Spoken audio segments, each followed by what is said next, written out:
नमस्कार, मेरा नाम है सागर और आप देख रहे हैं न्यूज़ इंडिया एक्सप्रेस। इस वक्त हम मौजूद हैं बीके हॉस्पिटल के बाहर, जहां पर गौरव शारदा जी जो कि आम आदमी पार्टी के कार्यकर्ता है, ये यहां पे काफ़ी ज़्यादा बड़ा प्रदर्शन कर रहे हैं, जो कि सेक्शन 134A के अंडर है, जिसमें स्कूल्स को ये परमिशन होती है कि वो गरीब बच्चों को, जो बच्चे स्कूल की फीस अफोर्ड नहीं कर सकते, उनको एडमिशन दे। और इसके लिए एक सिंपल सा प्रोसेस होता है कि उन बच्चों को एग्जाम क्लियर करना होता है, जिसमें वो मार्क्स के लिए एलिजिबल होने चाहिए। तो आइए बात करके देखते हैं मिस्टर गौरव शारदा जी से कि उनका क्या कहना है और वो इस मामले को कहां तक पहुंचाना चाहते हैं। तो सर, क्या बात है, ये पूरा माजरा क्या है, आप बताएं एक बार में। देखिए, 134A के तहत 2021 में इकोनॉमिक वीकर सेक्शन स्टूडेंट्स के एग्जाम हुए थे, जिसके तहत उन्हें बताया गया था हरियाणा सरकार कि भाई गरीब बच्चों को प्राइवेट निजी स्कूलों में, अच्छे स्कूलों में जो माने जाते हैं, उनमें एडमिशन दिया जाएगा। बच्चों ने, गरीब परिवारों ने गवर्नमेंट को माना कि हाँ गवर्नमेंट ने कहा है, और एग्जाम भरवाए।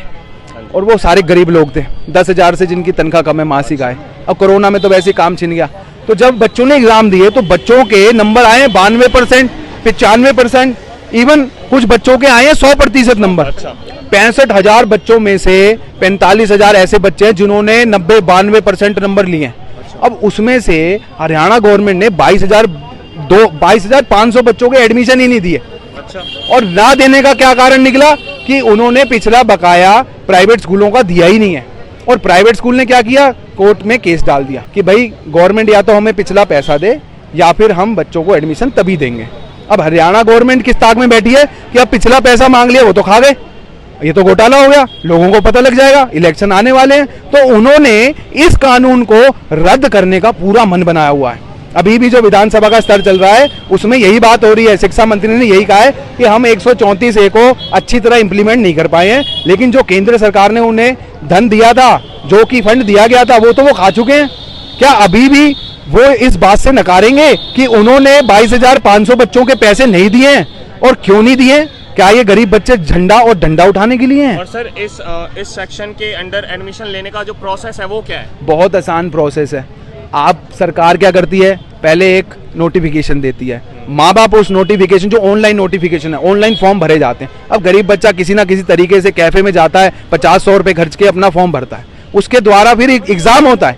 एग्जाम होने के बाद भारत सरकार यानी हरियाणा सरकार एक पूरी लिस्ट निकालती है कि जी आपका बच्चा फलाने स्कूल में एडमिट हो चुका है, आप जाएं, बच्चे का फॉर्म दें, टीसी दें और जाके पढ़ना शुरू कर दें।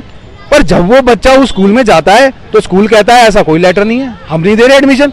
अगर प्राइवेट स्कूल की इतनी मनमानी, इतनी गुंडागर्दी चल रही है, तो भारत सरकार यानी हरियाणा सरकार क्या कर रही है? तो आप इसमें रिस्पॉन्सिबल किसको मानते हैं, हरियाणा गवर्नमेंट को या प्राइवेट स्कूल? मैं, अगर वो चीफ मिनिस्टर अपने लिए Z+ सिक्योरिटी बाबा राम रहीम जैसे बंदों को दे देता है, जिन पे केस चल रहे हैं, Z+ सिक्योरिटी दी हुई है, जबकि वो जेल में, उसको बाहर निकाल सकता है, तो क्या गरीब बच्चों को एडमिशन नहीं दे सकता? अगर वो सरकार ये कहती है हम यूक्रेन से अपने बच्चों को लेके आए हैं, जो कि ये लाए नहीं है, बच्चे अपने आप आए हैं, अगर लाना होता तो पहले दिन ही आ जाते।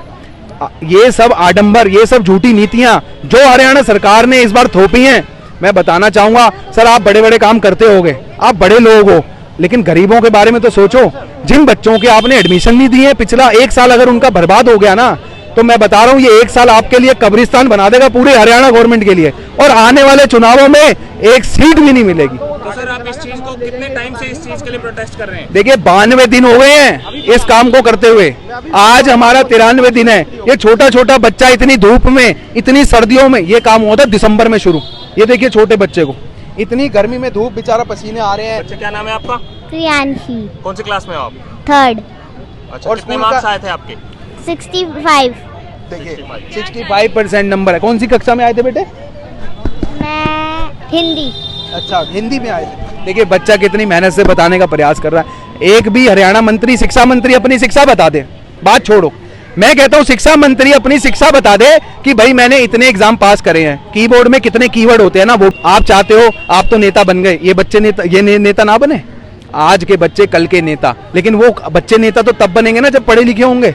इन बच्चों को शिक्षा का अधिकार है, 1947 से है। तो इन बच्चों को मैं हाथ जोड़ के विनती करता हूँ, खट्टर जी अभी भी वक्त है, नहीं तो प्रधानमंत्री जी से तो मैं मिल आया, राष्ट्रपति जी को मैंने लेटर दे दिया है, अगला लेटर होगा इच्छा मृत्यु का, क्योंकि प्रेसिडेंट साहब उसका फुल दायित्व रखते हैं।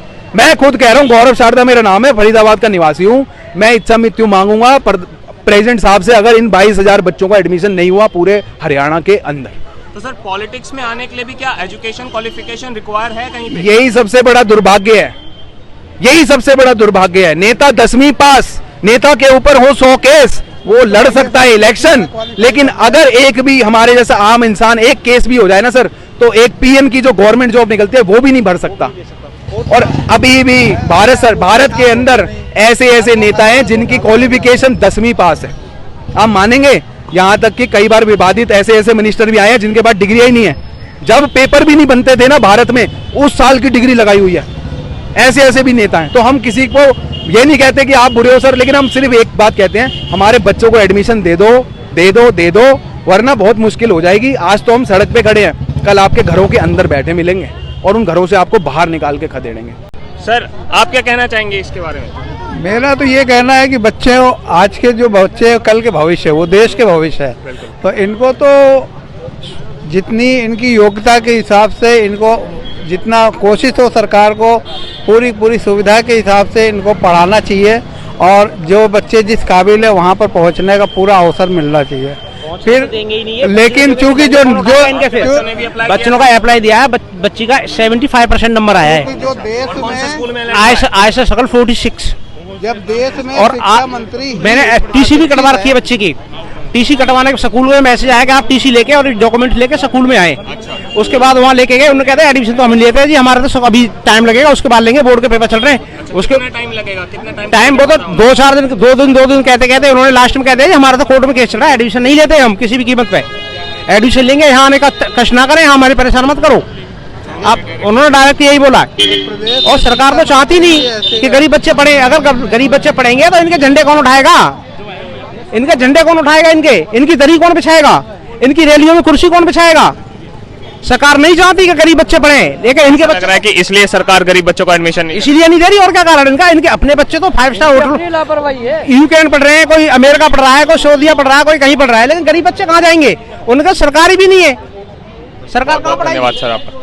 तो जैसा कि आपने देखा कि इनका कहना है कि ये जो खट्टर सरकार है वो गरीब बच्चों का हक मार रही है। और यहाँ पे सबसे बड़ी बात ये आती है कि अगर आप पॉलिटिक्स में एंटर करते हैं तो आपको किसी भी क्वालिफिकेशन की जरूरत नहीं है। आप चाहे 10वीं पास हो या ना हो, आप सीधा पॉलिटिक्स में एंटर कर सकते हैं। बट वहीं पे अगर आपको IAS बनना है या कोई पुलिस का या किसी गवर्नमेंट जॉब के लिए अप्लाई करना है तो आपकी क्वालिफिकेशन मैंडेटरी है। तो देखा आप यहाँ पे सारा यही शो हो रहा है कि ये जो सरकार है, ये गवर्नमेंट है, ये बच्चों के भविष्य के साथ खिलवाड़ कर रही है।